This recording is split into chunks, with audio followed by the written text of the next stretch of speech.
Bruno Prado, Pois não. que atuação do Flamengo. Sim. E depois, Maurão, eu quero que você fale também que você sempre disse que Pedro e Gabigol deveriam jogar juntos. E ontem foi um show dos dois juntos. Foi absurdo. Foi muito legal. Assim, claro que falam muito da diferença dos times brasileiros para outros times, assim, mas não é qualquer um que mete 7-1. Eu achei que seria um jogo mais difícil. Eu achei que o Flamengo ia passar, mas eu achei que seria um jogo... Eu não imaginava que seria uma goleada. Eu achei que o Flamengo venceria, sei lá, 2-0, 2-1, 3-1, por aí. Eu não imaginei um 7-1. E aí é muito mérito de quem tá jogando ali. Né? Até ontem mesmo, no Canelada, a gente estava falando sobre isso. Né? O Corinthians, por exemplo, é uma competição mata-mata. O mata-mata, ele tem várias histórias. O Corinthians, até agora, de 8 jogos na Libertadores, ganhou 2. O Corinthians só tem 2 vitórias na Libertadores até agora. 8 jogos. 8 jogos, o Corinthians ganhou 2. O Corinthians ganhou do Deportivo Cali aqui, com gol contra, e ganhou do Boca na primeira fase com 2 gols do Maicon. O Corinthians tem 2 vitórias em 8 jogos. Então, há os times brasileiros têm conquistado, o Palmeiras goleou ontem, o Flamengo goleou, mas esses têm sido os dominantes, né? O Palmeiras, o Flamengo, o Atlético desde o ano passado. Então, não é... Claro, o Tolima, o Flamengo é melhor que o Tolima, mas não é qualquer um que mete 7-1. O Flamengo meteu 7-1 porque jogou muita bola. Eu não tiro o mérito, não. Independente de diferença financeira do adversário, não é qualquer time brasileiro que chegaria lá e meteria 7 no Tolima, não. Foi uma bela partida do Flamengo. Mauro César Pereira, Pedro e Gabigol. O que a gente viu ontem foi um show. O Pedro faz 4 gols, o Gabigol participando muito do jogo ali pela ponta direita, junto com o Rodinei, participando muito da partida. Eles provaram que essa tem que ser a dupla de ataque do Flamengo? Ou é muito cedo também pra falar? Eu vi muita gente criticando os outros técnicos, né? Porque eles não jogaram juntos. Primeiro, assim, isso não acho correto. Com o Domenico Torrente, o Flamengo jogou uma partida contra o Del Valle, tinha tomado de 5 lá na altitude de Quito. E jogou de volta, depois, fase de grupos, né? Aí quando jogou no Maracanã, foi 4-0. Jogaram os dois juntos, jogaram super bem. O Flamengo estava com vários desfalques por conta de Covid. Isso foi em 2020. Assim, jogos que eu me lembro, assim, importantes. E agora, recentemente, com o Paulo Souza, jogaram juntos Gabigol e Pedro e foram muito bem. Foi 1-0 contra o Goiás. Aí, foi só 1-0. O Goiás não tem uma goleada de ninguém. É tudo 1-0, 1-1, 2-1. É sempre um jogo difícil. O Corinthians ganhou de 1-0 com gol de pênalti, né? Aqui na Neoquímica Arena. O Palmeiras empatou, o Atlético também empatou, né, lá com eles. Então, assim, o Goiás é um time que foi 1-0 e a jogada foi do Gabigol, cruzamento do Mateuzinho, gol do Pedro. Eles combinam. A questão é que não tem o Bruno Henrique, gente. Quando tem o Bruno Henrique, aí é difícil o Pedro entrar, que você tem que tirar o Bruno Henrique pra jogar com o Gabigol. Quem vai botar o Bruno Henrique no banco? O Bruno Henrique é um jogador quase que... No Flamengo, o Bruno Henrique é um jogador, não sei se existe essa palavra, imbarrável, é impossível barrar. Quem barra o Bruno Henrique? Ele é o Arrascaeta e o Gabigol, não tem como barrar o Bruno Henrique. O cara tem uma história, um poder de decisão muito grande. E ele tem a característica de ser um centroavante quando preciso e ser o cara da velocidade que o Flamengo não tem mais. O cara, pra arrancar com a bola, põe na frente, ninguém segura a criança. Hoje o cara de velocidade do Flamengo foi o Gabigol, que tava saindo. Isso, que inclusive foi jogado aí pela esquerda, o Everton Ribeiro perdeu um gol incrível, né? Poderia ter sido 8, né? Que aquilo foi um gol absurdamente perdido. Jogada do Gabriel pela esquerda. Então, sem o Bruno Henrique, pro Dorival ficou mais, entre aspas, mais fácil. Porque é automático, não tem cabimento. Se você não tem o Bruno Henrique, tem o Pedro, você vai botar quem ali? O Vitinho? O Marinho? Não, é o Pedro, óbvio, e você tem que insistir. Então, acho que as circunstâncias empurram para essa solução. E aí, naturalmente, conforme vão jogando, eles vão adquirir conjunto. E ontem havia muito espaço. Eu acho que isso não pode ser ignorado. O Tolima foi muito mal. Então, você deixar esses caras soltos é suicídio. E a formação agora, ela tem a linha de 4. Eu gosto desse sistema. É muito pouco utilizado no Brasil. Na Argentina, eles usam mais. 3 homens do meio campo, que aqui vão dizer que são 3 volantes. Dane-se, chame de volante, o que for importante é ter 3 homens que sabem jogar. Desarma e joga, né? João Hoje Gomes. são homens de meio campo, né? Não tem mais esse negócio de Exato, Thiago Maia e o Everton Ribeiro, o Everton pela direita, o Thiago pela esquerda, o João pela esquerda e o Thiago mais fixo. O Arrascaeta vira, como dizem na Argentina, no Uruguai, o engante, que é o armador, o cara que circula ali à frente desses 3, então ele tem uma sustentação. E o Gabigol se movimentando, o Pedro mais de referência, mas o Pedro também se movimentou.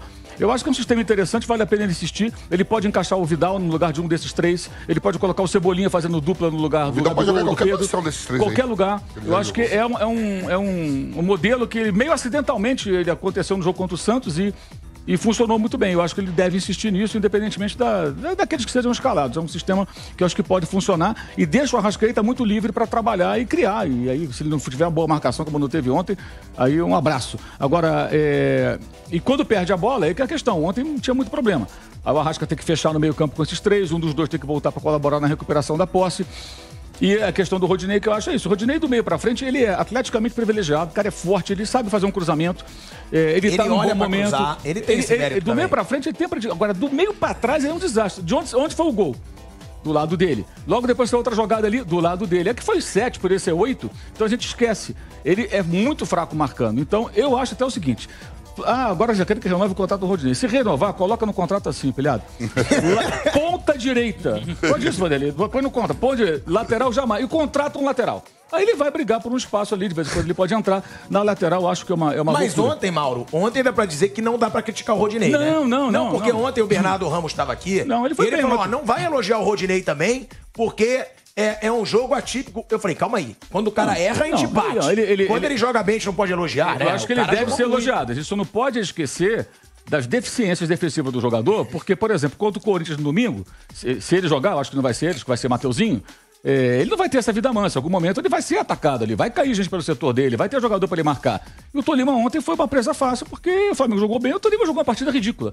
Se você pegar do ponto de vista do time colombiano, os caras lá no bate-pronto lá de Ibagué, lá, da área ali, do departamento de Tolima, eles devem estar cuspindo a abelha africana e atacando o time que não jogou nada. Então, acho que não pode esquecer isso. Como ontem eu vi muita gente falando, como se fosse o primeiro jogo do Dorival. O Dorival já teve dificuldades. Perdeu para o Inter, 2 pancadas tomou do Atlético Mineiro, né? Aí ganhou do América Mineiro, tinha vencido o Cuiabá, fez uma partida péssima lá na Colômbia. A gente não pode esquecer isso. Ele está tentando ajustar o time. Não é que está tudo maravilhoso. Pode ser que domingo faça um bom jogo, pode ser um desastre. É que se esperava muito é um time de formação. É que se esperava muito desse time, desse plantel, fazer uma partida dessa. Sim, né? sim, ontem fez. Estava devendo isso. Ontem fez. Estamos no mês de julho já, né? O Dorival, eu acho assim, eu falei isso na época e continuo achando. Ele era a única opção razoável do Flamengo naquele cenário que o técnico português vai embora e você vai ter que contratar um aqui no Brasil. Porque ele é um cara que ele é um técnico ofensivo, ele é um cara razoável, eu acho ele uma pessoa razoável, então o cara que está conseguindo equilibrar os pratos. Você vê, ele não bateu de frente com o pessoal de 85. Ontem jogou o Felipe Luiz, mas o Diego Ribas não está entrando, o Diego Alves está fora, o Santos é o titular. Aos pouquinhos ele vai fazendo uma transição. Eu acho que naturalmente o Ayrton Lucas vai virar titular do time. Tá botando a molecada. Tá botando os garotos. Vitor Hugo entrou bem de novo. Que foi lançado pelo Paulo Souza, inclusive, ele tá aproveitando. Ontem entrou o Matheus França, que ele já tava de olho no Matheus França, que tava jogando na base depois que voltou da fratura no pé. Fez o gol ontem, o garoto, aliás, o passe foi ótimo do Pedro também. Então foi uma noite perfeita pro Flamengo. Mas ainda tem muita coisa para fazer, muita coisa para arrumar. E ele até na coletiva, o técnico, ele deixou isso bem claro, né? Especialmente em relação ao brasileiro. Que começaram, que o brasileiro já tem 8 pontos. Eu acho que o Flamengo vai priorizar as Copas. Acho, é uma opinião, não é uma informação. Ele vai priorizar as Copas porque, especialmente se passa pelo Galo semana que vem. Porque é o que é mais factível, né? Nesse momento. São 8 pontos atrás do Palmeiras e muita gente separando os dois. Você tem as 2 maiores torcidas do Brasil. De um lado, mais de 30 milhões, do outro, mais de 40 milhões.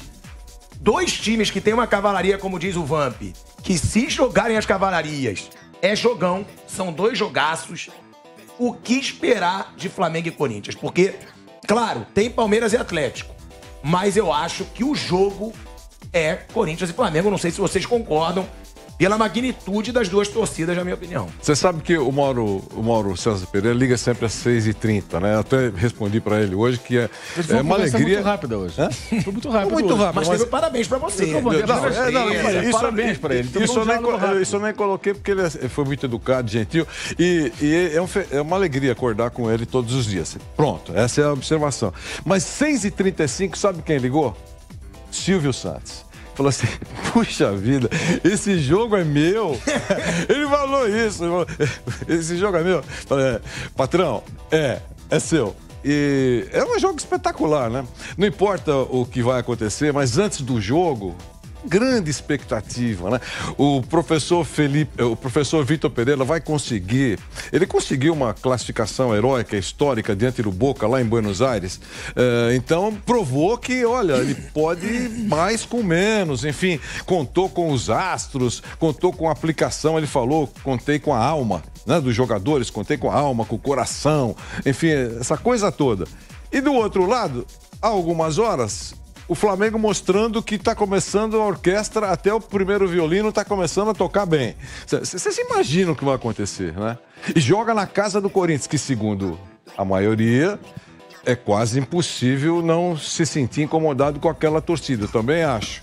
Só se o time for uma porcaria, não vai acontecer nada. Então é um espetáculo. É um jogo legal, bacana, ansiosamente esperado. E tem 2 jogões, né? Depois você vai falar. Que esse domingo, realmente, se todo domingo fosse assim, seria uma delícia, né? Então, eu acho que vale a pena a gente esperar. Como estará o Corinthians com alguns jogadores recuperados? A gente não sabe exatamente. Mas não é só a escalação do Corinthians. Cássio, Wagner, Gil, Raul Gustavo, Fábio Santos, Duqueiroz, Maicon, Renato Augusto, Roger Guedes, William e Yuri Alberto. E todo mundo jogão. Olha aí, olha aí. E do outro lado? Agora vem, Mauro César. Agora fala do Flamengo, provável com Cebolinha e Vidal. É até difícil escalar, né? Porque até lá vai ser Rodinei ou Mateuzinho. O Vidal vai jogar onde? João Cebolinha. Gomes e Vidal? Será que é o meio-campo ideal ou você acha que não? Thiago Maia jogou muito ontem. Eu acho que até lá muita coisa vai acontecer, né? Não sei nem se o Vidal estará em condições de ser titular, que maneira. Porque ele viaja, ele está no Rio. Ele ontem, quando chegou, até muita gente ficou preocupada, né? Os torcedores, né? Porque, aliás, ontem estava uma loucura no YouTube, né? Os youtubers do Flamengo fazendo transmissão ao vivo e milhares e milhares e milhares de pessoas aguardando a chegada do cara. Aí você vê realmente a repercussão, uma coisa absurda. Uma coisa absurda. E aí ele chegou e falou: estamos em conversações. Opa, conversação? O que acontece? Eu também tô meio susto. O que acontece? Ele não assinou a rescisão com a Inter. Então ele não pode falar como atleta do Flamengo. Então ele chegou, foi pro Maracanã, beleza e tudo. Ele é uma formalidade. Fica no Rio esses dias, vai para Milão sábado. Aí ele resolve a vida dele, deve passar pelo Chile depois e volta pro Rio. Então ele só deve começar a treinar no Flamengo. Eu tô meio susto também. Ele falou, estamos conversando. Algo próximo de uma semana, um pouco mais, um pouco menos, não sei exatamente. Você achou bem o Marcos Braz sempre aparecendo lá fora? O Marcos Braz é político, né? Me perdeu a chance. Na crise ele não aparecia, né? Olha como será que tá O presidente do Flamengo não tava, né? Não, era o Marcos Braz e o Vidal. Ele não gosta de aparecer, né, por exemplo, nesses negócios. Ele, quando tem taça, ele levanta a taça lá, né? Mas agora tá sendo muito criticado. Eu acho que ele tá dando uma segurada na onda, porque ele nunca dá entrevista, ele não fala. Não é pra mim, pra você, é pra torcida, né? Ele não dá entrevista. É raríssimo ele abrir a boca pra falar com a imprensa. Então tá sendo muito questionado. Mas a gente não sabe como é que vai estar o Vidal. O Cebolinha, acho que, obviamente, vai ter condições, porque já tá treinando e tal. Mas, assim, ele tem várias opções. Eu acho que até lá, nesses jogos todos, o Flamengo vai jogar, deixa eu ver se eu sei de cabeça aqui, domingo, Corinthians e Itaquera. Quarto, Atlético do Maracanã. Depois joga no sábado contra o Coritiba. Esse jogo deve ser em Brasília. Depois, na outra quarta, também em Brasília com o Juventude. O Maracanã vai fechar, né? Por 20 dias, né? Recuperar o gramado. 2 jogos do Flamengo e do Fluminense vão ser mudados de local. Aí depois joga contra o Avaí, lá na Ressacada. Aí tem Atlético Goianiense e depois o Corinthians. É muito jogo. Nesses jogos todos ele vai fazer experiência, vai fazer mudanças. Então é difícil imaginar. E o Corinthians tem que recuperar essa turma inteira, colocar em condições para jogar, né? E quantos jogos tem depois que abre a janela? Aí tem uns... vai perder, abre 18 de julho. 20, 24, tem uns 4 jogos, 3, 4 jogos. 3, 4 jogos. Que aí pode já... Que ele pode usar esses jogadores, né? Bolinha e talvez o Vidal. Bruno Prado, a gente acabou de falar. O Vamp escalou um Corinthians poderosíssimo. Esse é o meu Corinthians. Mas é o Corinthians de qualquer um. É muito forte. Esse time no papel é forte. Eu não sei se o Maicon até lá tá Aí, do recuperado. outro lado, a gente tem, né? A gente não pode escalar, mas você tem o mais Santos, opções, que é né? um grande goleiro. Aí é Você claro. tem Rodinei, provavelmente. Mas Até o Flamengo lá. ainda Até pensa lá no tem muita lateral. O modo tá certo. Tem quarta-feira. Não, e o Flamengo ainda Janeiro. pensa no lateral. Ainda pensa no lateral direito. Você tem Davi Luiz, você Rodrigo tem Caio. Rodrigo Caio, você tem, pra mim, Ayrton Lucas, mas também tem o Felipe Luiz. Aí tem Vidal, João Gomes, Thiago Maia, Everton Ribeiro, Arrascaeta, Gabigol, Everton Cebolinha. Pedro. Olha esse duelo. Dá pra gente dizer que o Flamengo é favorito ainda, porque o Flamengo tem um elenco mais forte. Mas dá pra dizer que é favorito ou essa vitória contra o Boca heróica também deixa claro, o Corinthians pode aprontar. Pode aprontar, mas acho que o Flamengo é favorito. Muito. Sim. Mais opções pra mudar um jogo, né? É favorito, assim. Claro que o Corinthians, esse time que o Vampeta falou, no papel é bom. E é mata-mata. Mata-mata, às vezes, é aquele dia. Se esse time do Corinthians ou algo próximo disso encaixa um bom jogo, ele pode ganhar do Flamengo. Então, isso pode acontecer. Mas, como eu falei, até agora, pelo que os times jogaram, mesmo que o Flamengo esteja agora tentando se arrumar, esse time do Flamengo já jogou em algum momento. O Corinthians não. O Corinthians é um time que no ano passado estava muito mal, chegaram alguns reforços, o time cresceu, classificou para Libertadores, esse ano trocou técnico, cheio de problemas, muitas lesões, o time que jogou em Buenos Aires bem desfigurado, E o que eu falei aqui no início, ganhou 2 de 8 jogos na Libertadores. O Flamengo ganhou 7 e empatou 1. Né? Independente do grupo do Corinthians ser mais forte, mais fraco. Então, eu acho que o Flamengo é favorito, mas é um mata-mata e tem qualidade ali no time do Corinthians. Mas, pra mim, esse confronto tem um favorito que é o Flamengo, o que não quer dizer que seja impossível o outro ganhar. Palmeiras e Galo eu já acho que é muito igual. Mas nesse confronto, acho que o Flamengo, falta ainda um bom tempo, o Flamengo, a princípio, é favorito. Cabe aquela palavra do Thiago Asmar, muito favorito? Não. Acho que não.